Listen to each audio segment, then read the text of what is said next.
Pro Football Playbook, presented by the Pigskin Podcast Network. Your source for team news, draft needs, player profiles and rankings, full Senior Bowl, Combine, and NFL draft coverage.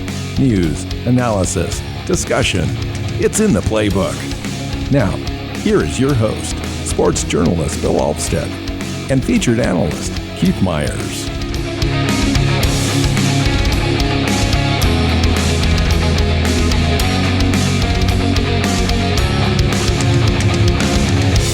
Hey, Pro Football Playbook listeners, welcome into the show. My name is Bill Alvstad. You're sitting down with Keith Myers as well, co-host. We're talking team roster evaluations, full series, the entire NFL, all 32 teams.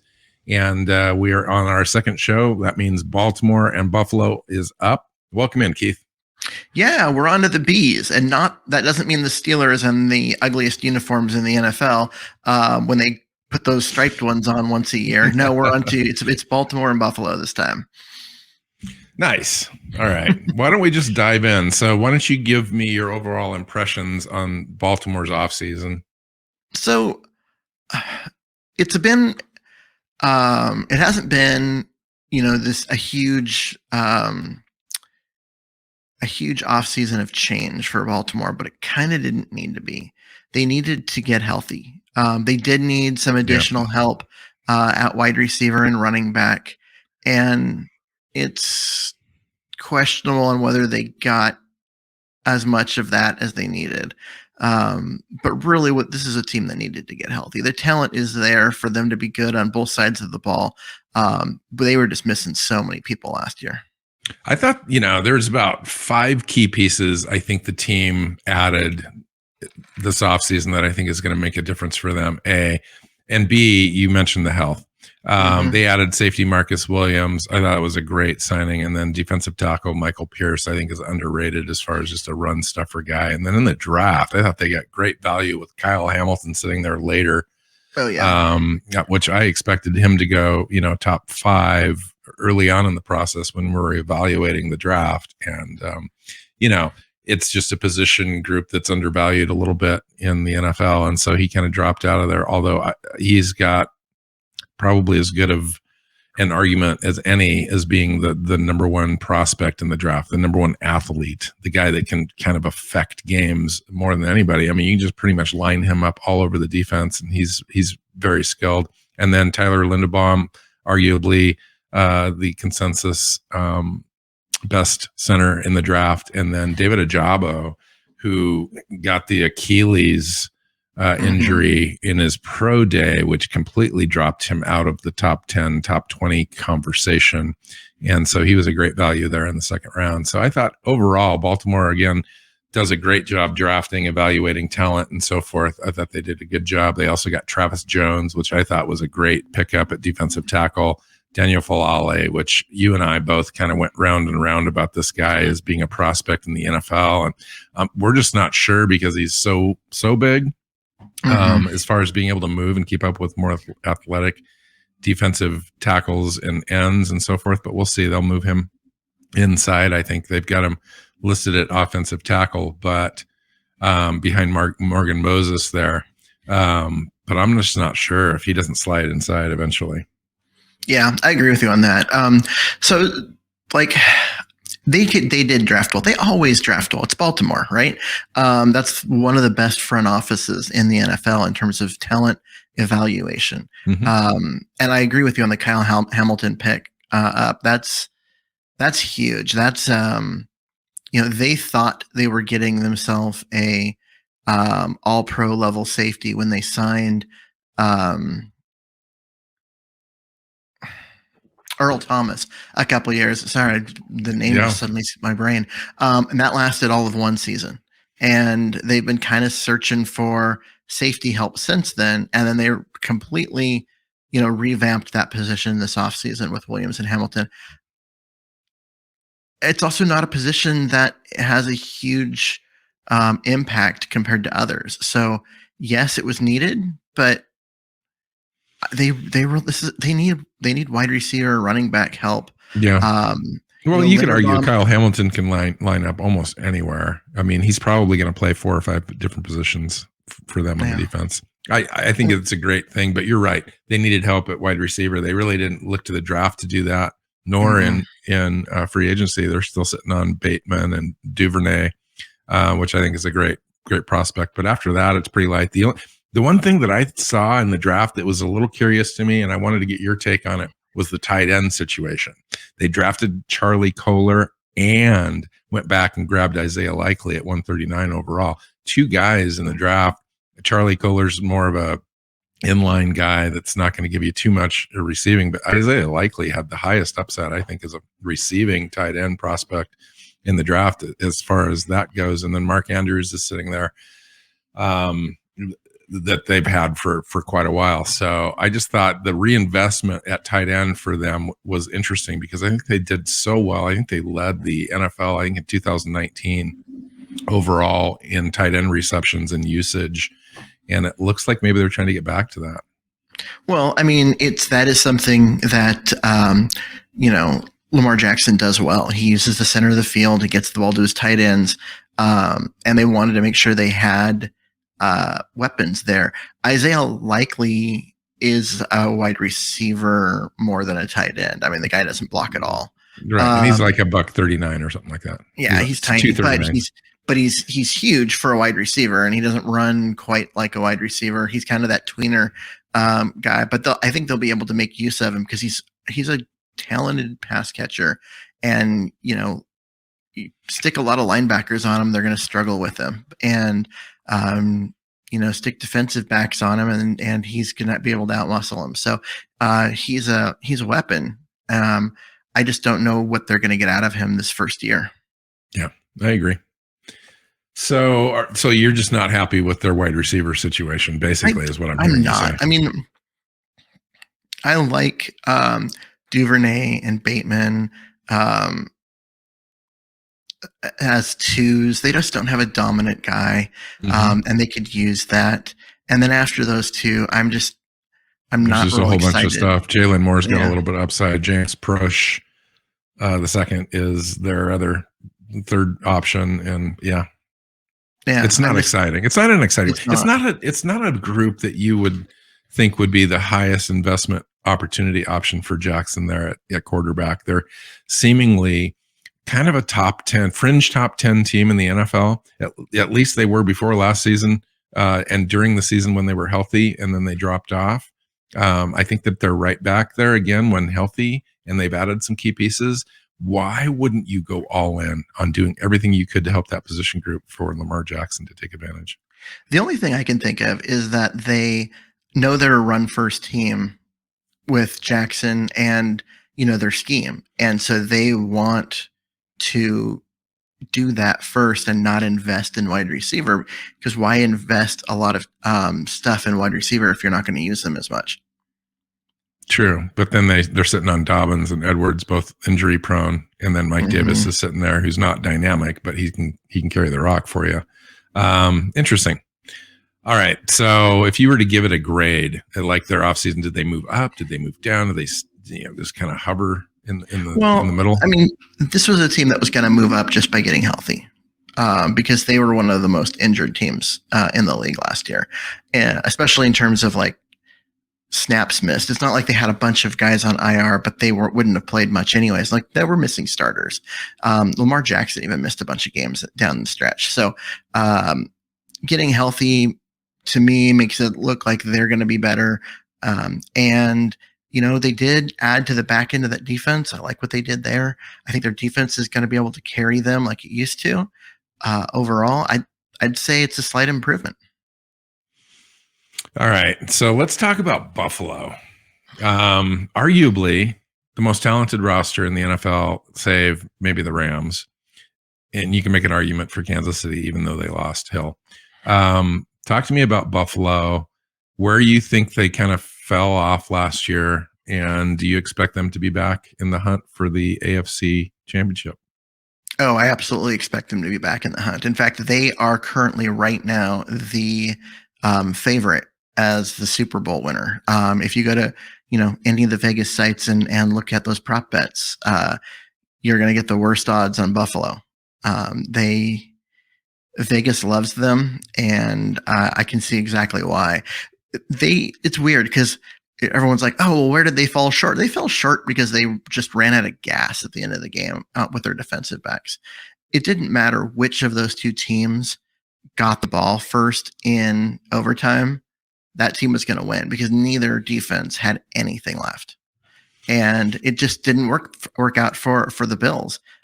Worked out great for Kansas City, but this is a really talented team. They've got great players up and down the roster, offense and defense. They added Von Miller to a defense that was already really good. I mean, that's crazy. And to get a guy like Kahir Elam in the draft, right.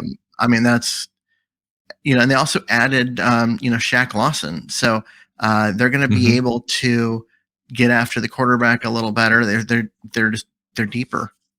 They were arguably the best roster last year, and this year they're deeper. Like, this is a fantastic overall. Yeah, they lost Harrison Phillips there in the middle, but they offset that with Miller and Daquan Jones there. And then you're right, Kahir Elam at 23 overall is a great pick for them. I thought one of the best cover corners in the draft. And then to get James Cook at running back to kind of help settle that position a little bit. Terrell Bernard, the linebacker at 89. I don't know that I necessarily thought he was the best linebacker on the board at that spot. We'll see in time. And then I thought one of the best value picks in the draft at 148 overall was Khalil Shakir, the wide receiver out of Boise State. He can pretty much do it all as a weapon in open space for you. And that's just another weapon I thought that was great. They picked up the best punter in the draft at Matt Ariza. It's a decent draft. I mean, it's really decent at the top of the draft for them.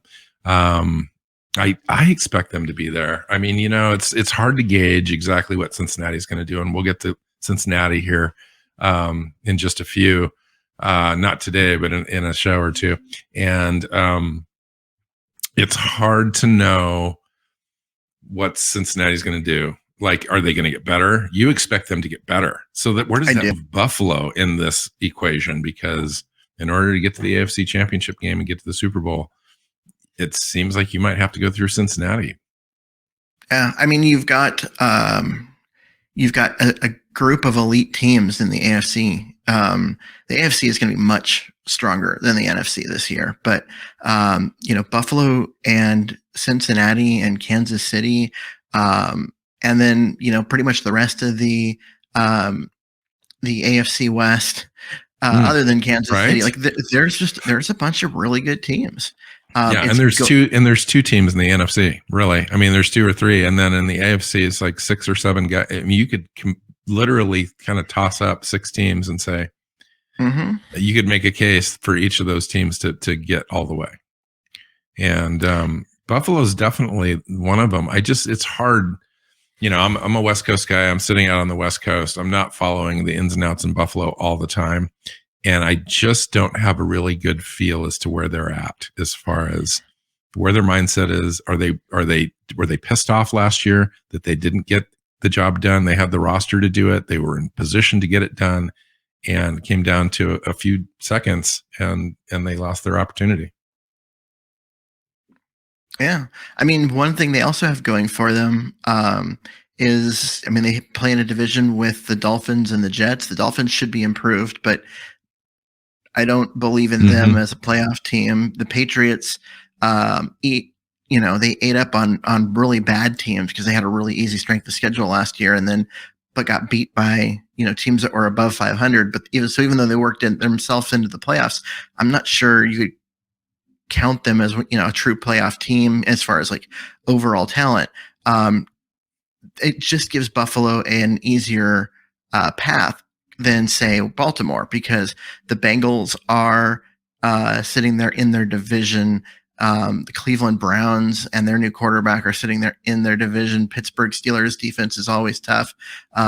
And they may get an upgrade at quarterback just because Roethlisberger has aged so poorly that anyone would be an upgrade at this point. So it's a much tougher road for Baltimore and Cincinnati to try and get that number 1 overall seed than it is. Yeah. Well, and you expect Cleveland to come up. I mean, they made the huge trade in the offseason. We'll see what happens there for the quarterback. And I expect them to be right there as well. It's just one of those things. And Tennessee wants to get back there.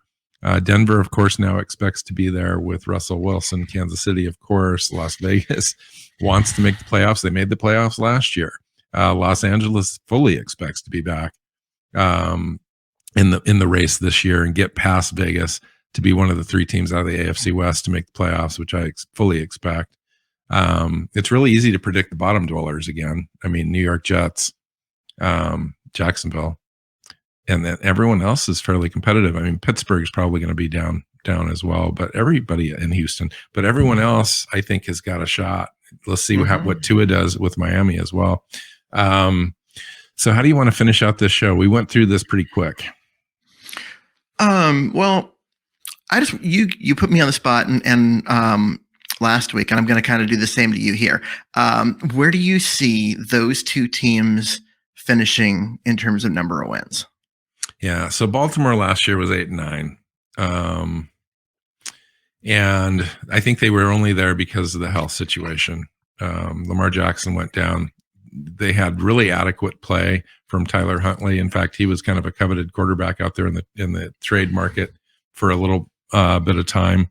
I'm sure they're happy to have him back just in case. But they really didn't win games with him. So it's an interesting conundrum. I think fully healthy, plus adding Kyle Hamilton and Linderbaum to solidify that middle. If David Ajabu comes, through mid-season and gives them any support on the outside, and then Michael Pierce and Marcus Williams adding to that roster, I think that they could easily get to 11 or 12 wins. It's tough because you look at their division and they're sitting with Cincinnati and Cleveland, and I fully expect Cincinnati to be at 12 or 13 wins. I expect Cleveland to improve. I expect Cleveland, if Watson plays all year, and that's still an if, but if he does, that team could get to 11 or 12 wins. Or, they're just going to beat each other up. Baltimore's going to have to figure out a way to win close games this year. And then Buffalo, I'd say Buffalo's a shoe-in at 12 wins, really, given their schedule and so forth in their division. I would say 13 wins is definitely reachable and not out of the question. And they could be one of the first teams to win 14 games in a long time with the 17-game schedule. Yeah, I think that's pretty fair. I mean, it comes down to, it's not just the quality of the team. It's also, who's on your schedule, who do you have to play? Because in the NFL, everybody gets tripped up. Like, we haven't had a perfect season since, the 70s. There's not going to be too many teams on Buffalo's schedule that are going to scare them, that are going to give them pause. I don't know. I can't remember if they're playing Kansas City or not, but that would be one team that would give them pause and have them have a difficult team to be able to stop and so forth. I think that's the only thing that's going to slow Buffalo down, is if their really, really good defense can't stop a high octane offense. Otherwise, I think they're winning almost every game they line up with. Yeah, I mean, I agree. I think they're going to, but I'm not going to count Bill Belichick out from being able to steal one, because he does. He's a master at making adjustments. Some weird way to steal a game against Buffalo. Like last year, they did it with their quarterback throwing 3 passes, all game, just 3 passes. And they won it with defense and all of that stuff. So it was, yeah, I mean, it's Belichick, right? That's the thing he does. So I think you can look at their schedule and go, okay, there's 2 or 3 losses there. Buffalo might be the better roster and the better team in those games, but that doesn't mean they're going to play at their peak every game. I mean, it's an up and down season. It's a long season. Injuries happen and all of that. So I could see them, 14 wins, 13 wins, somewhere in there. If not the top overall seed in the AFC, then, right there close. They're competing for it down the stretch. Interesting. Yeah. I'm looking at the roster and I'm trying to find holes. And they're solid all the way around. They really are. They really are. They had to pay Josh Allen, and that new paycheck's going to start kicking in, progressively here now in the next couple of seasons, which means they're going to possibly struggle to keep this roster together. They really need to win now while they've got the chance. I agree. I think they've got a couple of year window here and they need to take advantage for sure. That's all I got. Yeah. Let's wrap it up. That was a quick show. Make it quick and sweet. Whatever.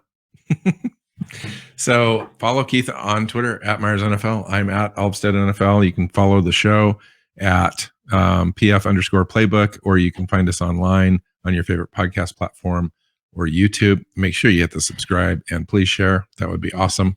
And next up is we are doing Carolina Panthers. And Carolina. I was thinking Cincinnati Bears. And Cleveland, but that's the next one after that. Yep. Yeah, Carolina and Chicago.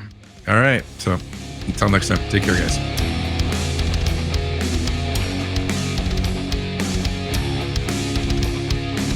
Thanks for listening to the Pro Football Playbook Podcast. Follow Keith at Myers NFL. Bill is at Alvstad NFL. The show is at PF_Playbook. Listen and subscribe on your favorite podcast app or YouTube, and at our website, profootballplaybook.co.